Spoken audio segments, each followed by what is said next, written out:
ট্রাইব্যুনালে শেখ হাসিনা সহ যে আসামিরা আছে প্রত্যেকের বিরুদ্ধে ক্রাইমস এগেইনস্ট হিউম্যানিটি প্রমাণিত হয়েছে। কারণ আমরা ওয়াইড স্প্রেড দেখানোর জন্য বাংলাদেশের বেশিরভাগ জেলার সাক্ষীদেরকে এখানে এনেছি। তারা বর্ণনা করেছে যে বাংলাদেশের প্রতিটি অঞ্চলে প্রতিটি জেলাতেই একই ধরনের অপরাধ হয়েছে, একইভাবে আন্দোলন দমনের চেষ্টা করা হয়েছে। ক্রাইমস এগেইনস্ট হিউম্যানিটি হতে গেলে প্রথমেই প্রমাণ করতে হবে যে এই জুলাই গণ অভ্যুত্থানে কোনো একজনকে একটি বিশেষ কারণে হত্যা করা হয় নাই, এটা হয়েছে ওয়াইড স্প্রেডলি এবং সিস্টেম্যাটিক, মানে এক জায়গায় সংগঠিত হয়ে সারা বাংলাদেশে ছড়িয়ে গেছে এবং সকল কিলিংগুলো একই প্যাটার্নে হয়েছে। Number one. নাম্বার টু হলো এটি শুধু জুলাই 2024-এ হয় নাই, এটা 2009 সাল থেকে শুরু করে বিভিন্ন সময়ে বিভিন্ন আঙ্গিকে বিভিন্নভাবে এই পারসিকিউশনগুলো করা হয়েছে, যার শেষটা হয়েছে জুলাই 2024-এ।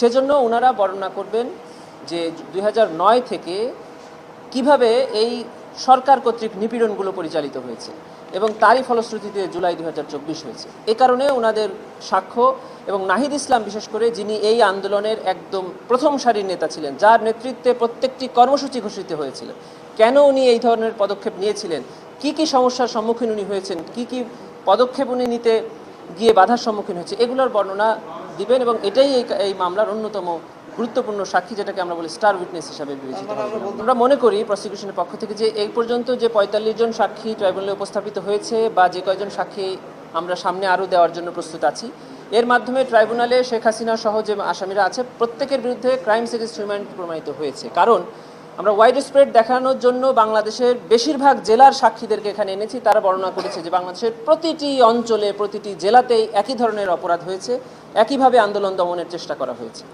এবং যে ক্রাইমস এগেইনস্ট হিউম্যানিটি এখানে হয়েছে তার লাইভ উইটনেসরা এখানে এসে সাক্ষ্য দিয়েছেন। কারো চোখ নাই, কারো হাত নাই, বিভিন্ন অঙ্গ প্রত্যঙ্গ নাই, তারা সাক্ষী দিয়েছেন। ডাক্তাররা এসে সাক্ষী দিয়েছেন কিভাবে চিকিৎসায় বাধা প্রদান করা হয়েছে, কিভাবে রিপোর্টসগুলো ম্যানিপুলেট করা হয়েছে, কিভাবে সরকারের পক্ষ থেকে আদেশ দেওয়া হয়েছিল। বিশেষ করে যিনি এখানে অ্যাপ্রুভার হয়েছেন, তিনি ক্রাইমসের ভেতরে থেকে উনি বর্ণনা করেছেন যে ক্রাইমসটা কিভাবে কমিটেড হয়েছে। এর চেয়ে বড় প্রমাণ আমি মনে করি যে বাংলাদেশে বা পৃথিবীর যে কোনো প্রচলিত ক্রিমিনাল জুরিসপ্রুডেন্সে এর চেয়ে উত্তম এবং এর চেয়ে কনক্রিট এভিডেন্স আর হতে পারে না বলে প্রসিকিউশন মনে করে।